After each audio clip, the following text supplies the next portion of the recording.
Bonjour et bienvenue à la phrase de français 1. Hello and welcome to French 1.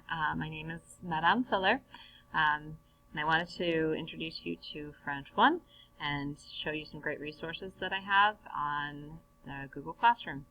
So first thing I want to show you is that I do have a Google Classroom. It's a great place for students to find lots of resources. It's going to be the go-to to find upcoming assignments and homework.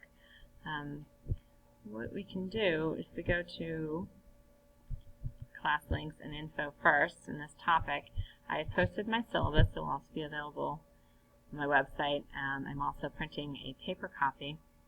Is if at the very bottom of this document you sign, you parents and guardians sign and add your email address.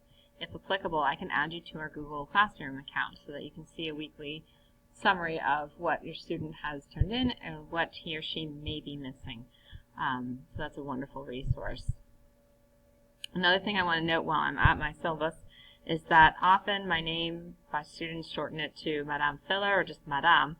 I don't go by my legal name of Gilbert Filler, but my address is elizabeth.gilbertfiller@qacps.org. If you email Elizabeth Filler, it does not get to me.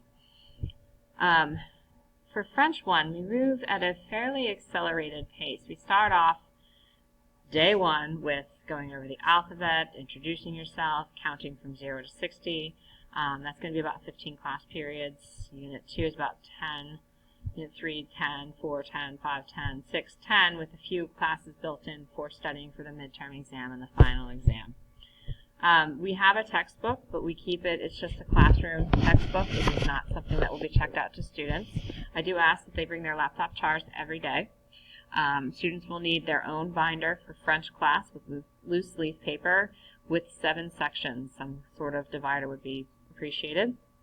Pens or pencils, index cards, and colored pencils, markers are also our classroom materials that I ask please be brought every day. You can go over my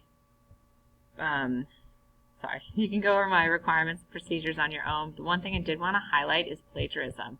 The laptops are a great resource, but what I have found is that students use online translation too frequently. It is fine for a word here or there, but students become too reliant on using Google Translate, and I can tell when something has been translated. So that does not add to student learning, and unfortunately it hinders student learning.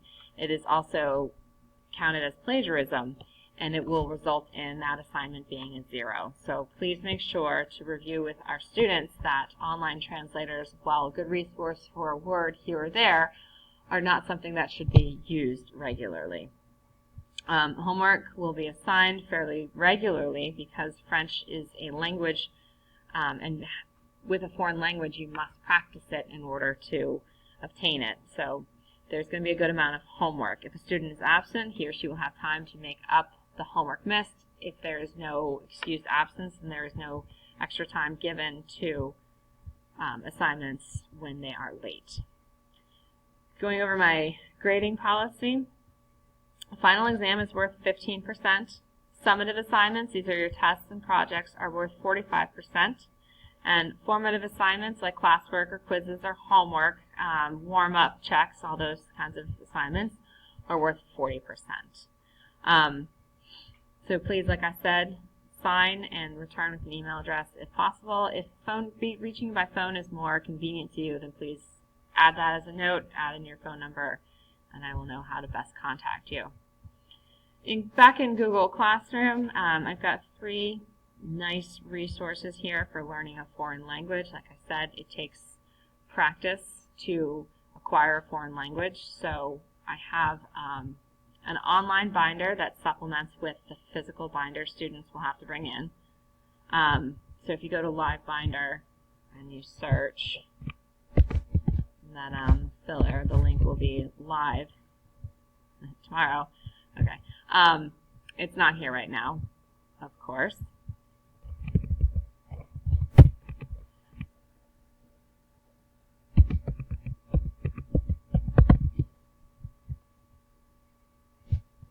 So this is the online version of the binder.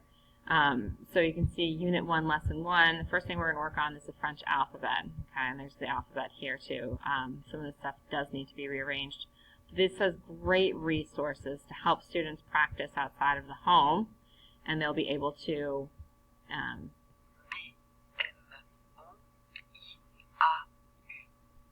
practice things like the alphabet, and when we get into later subjects in French, things like family. Okay, again, more flashcards, listening activities. So that's one resource that I have on Google Classroom for Students. Another thing is Duolingo. It's a great app on the phone to use as well. It's fun. It challenges you to spend a certain amount of time per day on it. And then lastly, I have Quizlet. So students will have access to pre-made flashcards, and then they also include games and quizzes and different activities on Quizlet that students will be able to use. So that is our summary of our French class. If you have any questions or concerns, please feel free to call me or email me as a preference at any time. Thank you so much. I'm looking forward to a good semester.